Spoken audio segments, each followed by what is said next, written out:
നവീകരിച്ച റോഡ് പല രീതിയിൽ ഉപകാരപ്പെടുന്നതായിരിക്കും.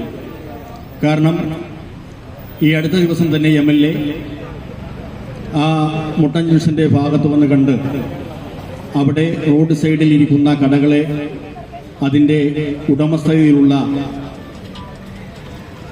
പള്ളി അധികാരികളെ ആ വിവരമറിയിച്ചുകൊണ്ട് അവിടെ കുറച്ചുകൂടി പൊളിച്ചു തന്നാൽ നമുക്ക് ആ ഫണ്ട് വീതി കൂട്ടി ഓടയെടുത്ത് കല്ലുങ്ക് വേണ്ടിടത്ത് കല്ലുങ്ക് നിർമ്മിച്ചുകൊണ്ട് ഈ റോഡ് കൃത്യമായി ഒരു ബൈപ്പാസ് എന്ന നിലയിൽ ഉപയോഗിക്കുവാൻ കഴിയുമെന്ന ബോധ്യം അവരറിയിക്കുകയും അതറിയിച്ചതിലൂടെ ഒരു നല്ല റിസൾട്ട് നമുക്ക് കിട്ടുമെന്ന് പ്രതീക്ഷിച്ചുകൊണ്ട് അവർ പള്ളിക്കൽ കമ്മിറ്റിയുമായി ആലോചിച്ചുകൊണ്ട് ഒരു നല്ല റിസൾട്ട് ഉണ്ടാക്കി.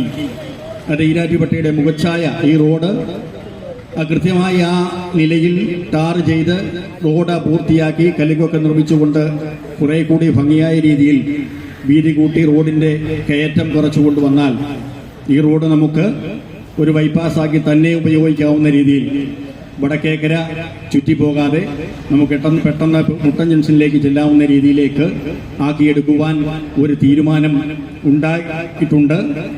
വളരെ സന്തോഷമുണ്ട്. കാരണം ഒരു നഗരസഭയെ സംബന്ധിച്ച് നഗരസഭയുടെ ഫണ്ട് മാത്രം ഉപയോഗിച്ചുകൊണ്ട് അടിസ്ഥാന സൗകര്യ വികസനങ്ങൾ നടക്കുകയില്ല. പക്ഷേ ഈ ഭരണസമിതി കയറിയതിന് ശേഷം അല്ലെങ്കിൽ ഈ ഭരണസമിതിയുടെ കാലഘട്ടത്തിൽ ഒരു റോഡ് പൂർത്തീകരിക്കുവാനായിട്ട് സാധിക്കാത്ത പക്ഷം ബഹുമാനപ്പെട്ട MLAയും MPയെയും ഒക്കെ കണ്ടുകൊണ്ടും അതുപോലെ തന്നെ അവരുടെ വലിയൊരു ഗണ്യമായ രീതിയിലുള്ള ഫണ്ട് നമ്മുടെ നാട്ടിലേക്ക് എത്തുവാനുള്ളൊരു സാഹചര്യം ഉണ്ടാക്കിയിട്ടുണ്ട്.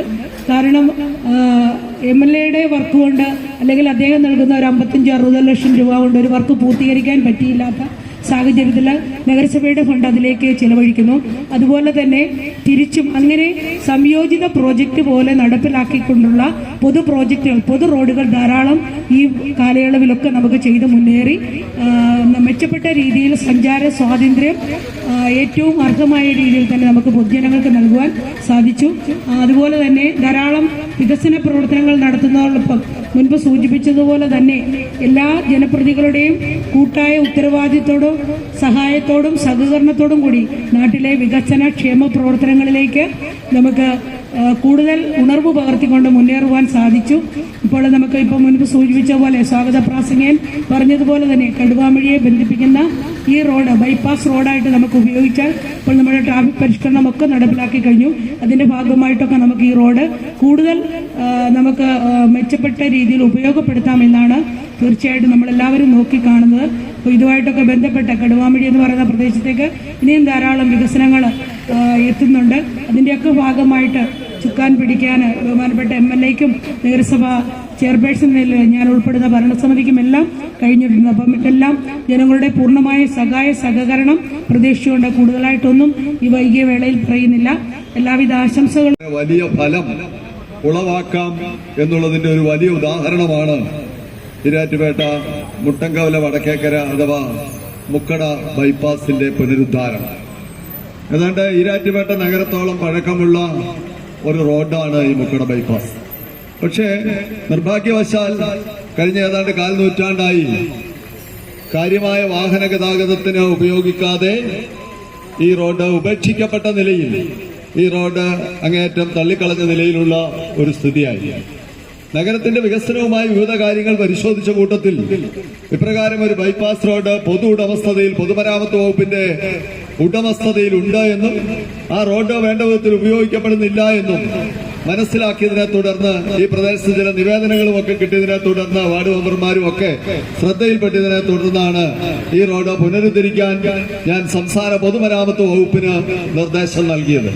അവരിതിന്റെ എസ്റ്റിമേറ്റ് എടുത്ത് ഏകദേശം 6 ലക്ഷം രൂപയുണ്ടെങ്കിൽ ഇതിന്റെ 1ാം ഘട്ടം എന്നുള്ള നിലയിൽ റീടാറിംഗ് നടത്തി ഗതാഗത യോഗ്യമാക്കാം എന്ന് നിർദ്ദേശിച്ചപ്പോൾ അതിനുള്ള ഫണ്ട് അനുവദിക്കുകയായിരുന്നു. ഇനി ഇതിന്റെ 2ാം ഘട്ടമായി ഇതിന്റെ 2 സൈഡിലും ഡ്രെയിനേജ് ഉണ്ട്, അതായത് ഓട. പക്ഷെ അത് വേണ്ടത്ര ഉപയോഗിക്കപ്പെടാതെ ഓട മാലിന്യങ്ങളാൽ നിറഞ്ഞ് മൂടപ്പെട്ട് വെള്ളം ഒഴുകാൻ കഴിയാത്ത വിധത്തിൽ നിൽക്കുകയാണ്.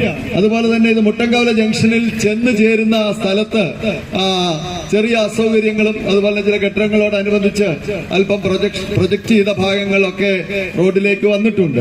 അതൊക്കെ ബന്ധപ്പെട്ടവരുമായി സംസാരിച്ചിട്ടുണ്ട്. രമ്യമായ രീതിയിൽ തന്നെ ഒരു ധാരണയുടെ അടിസ്ഥാനത്തിൽ അടിസ്ഥാനത്തിൽ അങ്ങനെയുള്ള ചെറിയ അധികമായി കയറ്റി വെച്ചിരിക്കുന്ന ഭാഗങ്ങളൊക്കെ ഒഴിവാക്കി ഈ റോഡ് പൊതു ഉടമസ്ഥതയിൽ, പൊതുമരാമത്ത് വകുപ്പിന്റെ അതായത് സംസ്ഥാന ഗവൺമെന്റ് ഉടമസ്ഥതയിലുള്ള മുഴുവൻ ഭാഗവും പൂർണ്ണമായും ഗതാഗതത്തിനും അതുപോലെ തന്നെ വെള്ളമൊഴുക്കിനും അടക്കം ഉപയോഗിക്കത്തക്ക നിലയിൽ ഇതിന്റെ സ്ലാബുകളും ഓടയും വീണ്ടും റിനോവേറ്റ് ചെയ്ത് പുനരുദ്ധരിക്കുകയും മുട്ടങ്കവല ജംഗ്ഷനിലേക്ക് പ്രവേശിക്കുന്നിടത്ത് വീതി വർദ്ധിപ്പിക്കുകയും അവിടുത്തെ കയറ്റം കുറയ്ക്കത്തക്ക നിലയിൽ അല്പം കൂടി ഉയർത്തി സുഗമമായി വാഹനങ്ങൾക്ക് ചെന്ന് നമ്മുടെ ഈരാറ്റുപേട്ട പാലാ റോഡിലേക്ക് അഥവാ മുട്ടങ്കവലയിലെ ജംഗ്ഷനിലേക്ക് പ്രവേശിക്കാൻ തക്ക നിലയിൽ കൂടി ഈ റോഡ് ഒരു രണ്ടാം ഘട്ടമായി കുറെ കൂടി മികച്ച നിലയിൽ ഇതിന്റെ പുനരുദ്ധാരണത്തിന് നിർദ്ദേശം നൽകിയിട്ടുണ്ടെന്നും വരും നാളുകളിൽ അതിനാവശ്യമായ ഫണ്ട് കൂടി അനുവദിച്ച് ഈ റോഡ് മികച്ച നിലയിൽ നമ്മുടെ പ്രധാന റോഡിനോടൊപ്പം തന്നെ ഉപയോഗിക്കാൻ കഴിയുന്ന രീതിയിൽ ഏറ്റവും മികച്ച ഒരു ബൈപ്പാസ് ആക്കി മാറ്റാനായിട്ട് ഉദ്ദേശിക്കുന്നുണ്ടെന്നും അതിനാവശ്യമായ നിർദ്ദേശങ്ങൾ നൽകി കഴിഞ്ഞുവെന്നും അതിനാവശ്യമായ ഫണ്ട് അനുവദിക്കുമെന്നും ഞാൻ ഈ അവസരത്തിൽ വ്യക്തമാക്കാൻ കൂടി ഈ സന്ദർഭം വിനിയോഗിക്കുകയാണ്. അതോടൊപ്പം ഈ റോഡിന്റെ ഇരുവശത്തുമുള്ള എല്ലാവരും വ്യാപാരികളും കെട്ടിട ഉടമസ്ഥരും എല്ലാം അക്കാര്യങ്ങളിൽ ആത്മാർത്ഥമായി സഹകരിക്കണം എന്നുള്ള ഒരു അഭ്യർത്ഥനയും അക്കാര്യത്തിൽ വേണ്ട നേതൃത്വം നൽകാൻ നഗരസഭ മുന്നോട്ട് വരണമെന്നുള്ളതും കൂടി ഈ അവസരത്തിൽ സൂചിപ്പിക്കാനായിട്ട് ആഗ്രഹിക്കുകയാണ്. നമുക്കൊരു നാടിന്റെ വികസനം എന്ന് പറയുന്നത് എല്ലാവരും കൈകോർത്ത് പിടിച്ചു നിന്നാൽ മാത്രമേ സാധിക്കുകയുള്ളൂ. ഏതായാലും ചുരുങ്ങിയ കഴിഞ്ഞ 3-4 വർഷക്കാലം കൊണ്ട് നഗരസഭയും MLA എന്നുള്ള നിലയിൽ ഞാനുമെല്ലാം ചേർന്ന് നിന്നുകൊണ്ട് ഈ നഗരസഭയിൽ ഒട്ടേറെ മാറ്റങ്ങൾ വരുത്താൻ കഴിഞ്ഞു എന്നുള്ള ചാരിതാർത്ഥ്യത്തോടു കൂടി തന്നെയാണ് ഈ സന്ദർഭത്തിൽ ഈ ചെറിയ മീറ്റിംഗിൽ സംസാരിക്കാൻ ആഗ്രഹിക്കുന്നത്. 4 വർഷം മുമ്പ് ഈ മുനിസിപ്പാലിറ്റിക്ക് അകത്തുള്ള പൊതുമരാമത്ത് റോഡുകളും മുനിസിപ്പൽ റോഡുകളും എല്ലാം ഏതാണ്ട് 90% തകർന്ന് തരിപ്പണമായി കിടക്കുകയായിരുന്നുവെങ്കിൽ ഈ 3.5-4 വർഷം കഴിഞ്ഞപ്പോൾ അത് നേരെ തിരിച്ച് 90% റോഡുകളും മികച്ചതാക്കി മാറ്റാൻ കഴിഞ്ഞു എന്നുള്ള അഭിമാനമാണ്, സന്തോഷമാണ് എനിക്ക് മുന്നോട്ട് വയ്ക്കാനുള്ളത്. വളരെ ചുരുക്കം 1-2-3-4 റോഡുകൾ ഒഴികെ എല്ലാ റോഡുകളും നമുക്ക് മനോഹരമാക്കാനായിട്ട് കഴിഞ്ഞിട്ടുള്ളൂ. പ്രത്യേകിച്ച് PWD ബന്ധപ്പെട്ട് നമ്മുടെ വാഗമൺ റോഡിന്റെ സ്ഥിതി ഞാൻ പറയാതെ തന്നെ നിങ്ങൾക്കറിയാം. ഏതാണ്ട് 1/4 നൂറ്റാണ്ട് കാലം ദുരിതയാത്ര ആയിരുന്നു വാഗമൺ റോഡിലുണ്ടായിരുന്നത്. അത് നിലവിൽ വീതി കൂട്ടി റോഡ് പുനരുദ്ധരിക്കാനുള്ള ഫണ്ട് നിലനിർത്തിക്കൊണ്ട് തന്നെ അധികമായി 20 കോടി രൂപ അനുവദിച്ചാണ് നമ്മൾ BMBCന്. ഇന്ന് രാവിലെ ഒരു സംഭവം ഉണ്ടായി. നമ്മുടെ വേലത്തുശ്ശേരി ഭാഗത്ത്, കാരികാട് ഭാഗത്ത് വലിയ പാറക്കല്ലുകൾ, ഒരു വലിയ ആനയുടെ അത്രയും വലിപ്പമുള്ള പാറക്കല്ലുകളാണ് റോഡിൽ വീണ്. ദൈവാനുഗ്രഹത്താൽ അപകടമൊന്നും ആർക്കും ഉണ്ടായില്ല. പക്ഷെ അവിടെ നാം ശ്രദ്ധിക്കേണ്ട ഒരു കാര്യം, അത്രയേറെ വലിയ കല്ല് വന്ന റോഡിൽ വീണിട്ടും റോഡിന്റെ ടാറിങ്ങിന് ഒരു പോറലും ഏറ്റിട്ടില്ല എന്നുള്ളതാണ്. കല്ല് വീണത് ഏറ്റവും വലിയ ദുരന്തമായി പോയി. ആവർത്തിക്കപ്പെടാതിരിക്കാനുള്ള മുൻകരുതലുകൾ എടുക്കണം. ഭാഗ്യവും ദൈവാനുഗ്രഹം കൊണ്ട് ആർക്കും അപകടം ഉണ്ടായില്ല. ഞാൻ പറഞ്ഞത് കല്ല് വീണ കാര്യമല്ല, അവിടെ ആ റോഡിനൊരു പരിക്കും പറ്റാതെ നമുക്ക് കാത്തു രക്ഷിക്കാനുണ്ട്. അതിന്റെ നിലവാരമാണ്. അതുപോലെ തന്നെ നമുക്കറിയാം, അരുവത്തറ പള്ളിയുടെ മുമ്പിൽ നിന്നും ഭരണങ്ങാനത്തേക്ക് പോകുന്ന റോഡ് ഏത് സ്ഥിതിയായിരുന്നു?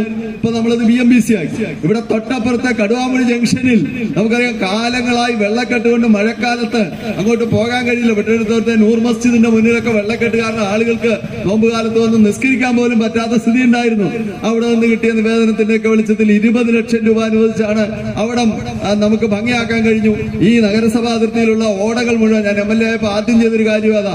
16 ലക്ഷം രൂപ PWD അനുവദിപ്പിച്ച് എല്ലാ ഓടകളും ക്ലിയർ ചെയ്തു. ഈ നഗരാതിർത്തിയിലുള്ള മുഴുവൻ PW, നമ്മുടെ സബ്സ്റ്റേഷൻ റോഡ് അടക്കം എല്ലാ റോഡുകളും ഞാൻ വിശദീകരിച്ചു പോകുന്നില്ല. ചുരുക്കത്തിൽ നഗരസഭയും ഞാനും കൈകോർത്ത് നിന്നുകൊണ്ട് ഈ നഗരസഭാ പ്രദേശത്തെ ഏതാണ്ട് 90-95% റോഡുകളും, അത് PWD റോഡുകളാകട്ടെ മുനിസിപ്പൽ റോഡുകളാകട്ടെ, നമുക്ക് നന്നാക്കാൻ കഴിഞ്ഞു. മറ്റൊട്ടേറെ വികസന പ്രവർത്തനങ്ങൾ ഇവിടെ സൂചിപ്പിച്ച പോലെ മിനി സിവിൽ സ്റ്റേഷൻ നമുക്കറിയാം, നമ്മൾ വലിയ വെല്ലുവിളി നേരിട്ട ഒരു കാര്യമാണ്. ഫണ്ട് അനുവദിപ്പിച്ചപ്പോഴും അതിന് സ്ഥലം കിട്ടുന്നതിന് നമുക്ക് കഴിഞ്ഞില്ലെന്ന് മാത്രമല്ല, സ്ഥലം തരാതിരിക്കാൻ ഈ നാടിനെ കുറിച്ച് ഔദ്യോഗിക രംഗത്ത് തന്നെ തെറ്റായ ചിത്രീകരണം ഉണ്ടായ വളരെ വേദനാജനകമായ നമ്മളൊക്കെ ഒന്നിച്ചു നിന്ന് പ്രതിഷേധിച്ച കാര്യമുണ്ടായി.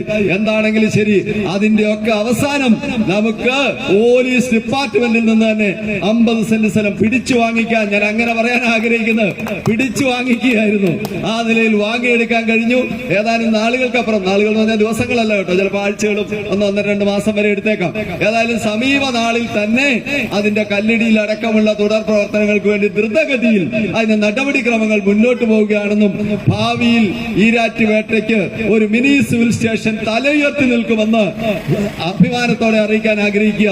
അതുപോലെ ഇനി നമ്മുടെ താലൂക്ക് അടക്കമുള്ള ആവശ്യങ്ങൾ നമ്മുടെ മുമ്പിൽ, അതൊക്കെ ഗവൺമെന്റ് മുമ്പിൽ അതിശക്തമായി ഉന്നയിച്ചുകൊണ്ടിരിക്കുകയാണ്. പക്ഷേ ഇപ്പോഴത്തെ സാമ്പത്തിക പ്രയാസവും നയപരമായ പ്രശ്നങ്ങളും ചില കാര്യങ്ങളുണ്ട്. എങ്കിലും അതൊക്കെ മറികടന്ന് നമ്മുടെ ഒന്നൊന്നായി നേടിയെടുക്കാൻ കഴിയുമെന്നാണ് പ്രതീക്ഷിക്കുന്നത്. അതുപോലെ ഈ ജംഗ്ഷന്റെ തന്നെ ഇവിടെ നമ്മുടെ ഒരു മുക്കട ജംഗ്ഷനിൽ ഒരു റെഗുലേറ്റർ കം ബ്രിഡ്ജ് ഉണ്ടാക്കണമെന്നുള്ള ഒരു വലിയ ആവശ്യം ഇവിടുത്തെ ഈരാറ്റുപേട്ട ഡെവലപ്മെന്റ് ഫോറവും ഇവിടുത്തെ ജനപ്രതിനിധികളും നഗരസഭയൊക്കെ മുന്നോട്ട് വെച്ചിട്ടുണ്ട്.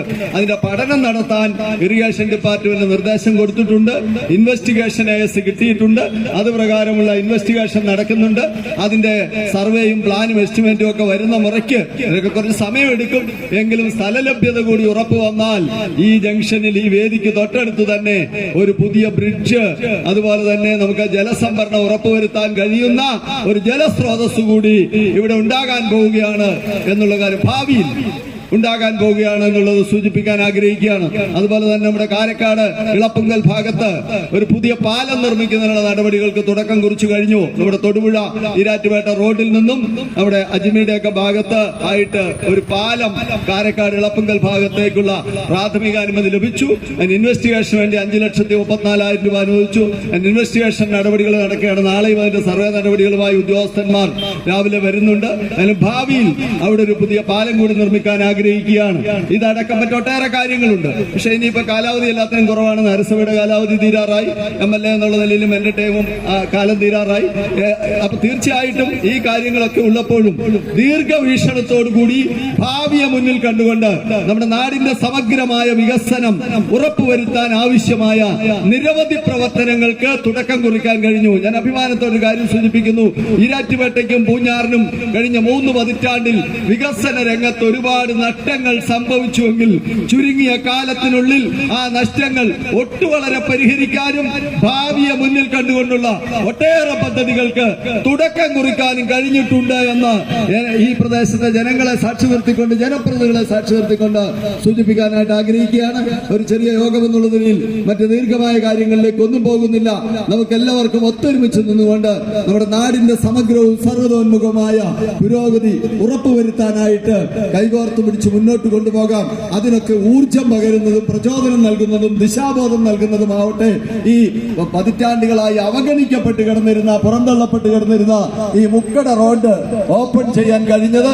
അതുപോലെ തന്നെ ഈ മുക്കട റോഡ് ഞാനിവിടെ സൂചിപ്പിച്ചതുപോലെ ഇതിന്റെ ഓട ക്ലിയർ ചെയ്യുന്നതും പുതിയതായി അതിന്റെ സ്ലാബുകൾ ഇടുന്നതും കയറ്റം കുറയ്ക്കുന്നതും കൂടുതൽ വികസിപ്പിക്കുന്നതുമായ ഒരു 2ാം ഘട്ടം പദ്ധതി കൂടി മുക്കട റോഡിന്റെ വികസനത്തിന് ഉണ്ടാകും എന്നത് ഒരിക്കൽ കൂടി സൂചിപ്പിച്ചുകൊണ്ട് ഔപചാരികമായി പുതുതായി റീടാർജ് 8 ലക്ഷം രൂപ അനുവദിച്ച് റീടാർജ് ചെയ്ത് ഗതാഗത യോഗ്യമാക്കിയ ഈ മുട്ടങ്കവല വടക്കേക്കര റോഡ് അഥവാ മുക്കട ബൈപ്പാസ് ഈ നാടിന് തുറന്നു കൊടുക്കുന്നതായി ഔപചാരികമായി ഉദ്ഘാടനം ചെയ്യുന്നതായി പ്രഖ്യാപിച്ച് എന്റെ വാക്കുകൾ ഉപസംഹരിക്കുന്നു. നന്ദി, നമസ്കാരം. MLAയും നഗരസഭയും പൊതുസമൂഹവും ഒന്നിച്ചു നിന്നാൽ നമുക്ക് വലിയ ബുദ്ധിമുട്ടില്ലാതെ പ്രാപ്യമാക്കാമെന്നുള്ള ഏറ്റവും വലിയ ഉദാഹരണമാണ്. അതാണ്ട് 10 വർഷക്കാലമായി ആരും ശ്രദ്ധിക്കാതെ കിടന്ന, അല്ലെങ്കിൽ എല്ലാവരുടെയും മനസ്സിൽ ഈ റോഡിന് ഇങ്ങനെ കിടക്കുന്നു എന്ന് പരാതി പറഞ്ഞ ഒരു റോഡ് നമുക്ക് വളരെ മനോഹരമായി ടാറിങ് ചെയ്ത് നമുക്ക് ഗതാഗത യോഗ്യമായി തുറന്നു വന്നിരിക്കുന്നു. ഒരു കാലഘട്ടത്തിൽ നമുക്ക് എല്ലാവർക്കും ഈ വടക്കേക്കര എന്ന് പറഞ്ഞ ബസ് സ്റ്റാൻഡ് ഉണ്ടായിരുന്ന സ്ഥലമാണ്. ഈ ഭാഗത്താണ് കാഞ്ഞിരപ്പള്ളി ഭാഗത്തുള്ള ബസ് പോലും സ്റ്റാർട്ട് ചെയ്തിരുന്ന സ്ഥലമായിരുന്നു. കാലക്രമേണ പുതിയ പ്രൈവറ്റ് ബസ് സ്റ്റാൻഡ് ഉണ്ടാകുകയും ഈ ഭാഗത്തെ വികസനം തടസ്സപ്പെടുകയും അല്ലെങ്കിൽ കുറഞ്ഞു വരികയും ചെയ്ത അടിസ്ഥാനത്തിലാണ് ആ ബസ് സ്റ്റോപ്പ് പോലും നമുക്ക് ലോപിച്ചില്ലാതെ. നമ്മുടെ ഈ ഭാഗത്ത് നഗരസഭയിൽ സർവേ നടത്തിയതാണ്. ഏതാണ്ട് 12,800 സെന്റ് സ്ഥലം ആളുകളുടെ അന്യകൈവശത്തിൽ വളരെ മോശമായി മാലിന്യ കൂമ്പാരങ്ങൾ നിറഞ്ഞൊരു സ്ഥലമായി കിടക്കുകയാണ്. പാലായിൽ നിന്നും സർവേ ഡിപ്പാർട്ട്മെന്റിൽ നിന്നും ആ 12,800 സ്ഥലം അളന്ന് തിട്ടപ്പെടുത്തിയിട്ടുണ്ടെങ്കിൽ പോലും കഴിഞ്ഞ 1.5 വർഷക്കാലമായി നഗരസഭ അതുമായി ബന്ധപ്പെട്ട് നീങ്ങെങ്കിൽ പോലും PWയുടെ സ്ഥലമാണെന്നാണ് ഞാനിപ്പോൾ ഇങ്ങോട്ട് സൂചിപ്പിച്ചു. ഏതായാലും ആരുടെ സ്ഥലമായാലും കുഴപ്പമില്ല, ഒന്ന് മനുഷ്യനെ കാണാവുന്ന രീതിയിൽ, മനുഷ്യൻ ഉപയോഗിക്കാവുന്ന രീതിയിൽ അതൊന്ന് മനോഹരമാക്കുന്നതിനോട് വേസ്റ്റ് മാലിന്യങ്ങൾ ഒഴിവാക്കുന്നതിനും ബഹുമാനപ്പെട്ട MLA ശ്രദ്ധ കൂടി ക്ഷണിക്കുന്നു. ഈ മീറ്റിംഗിൽ പങ്കെടുത്ത എല്ലാവർക്കും ഇതുപോലെ റോഡ് മനോഹരമായി ഈരാറ്റുപേട്ട നഗരസഭയ്ക്ക് സംഭാവന ചെയ്ത പൊതുജനങ്ങൾക്കായി സംഭാവന ചെയ്ത MLA പ്രത്യേകം ആശംസിച്ച് നടന്നുകൊണ്ടും എല്ലാവർക്കും അഭിവാദനം അവസാനിപ്പിക്കുന്നു. ജയ് ഹിന്ദ്.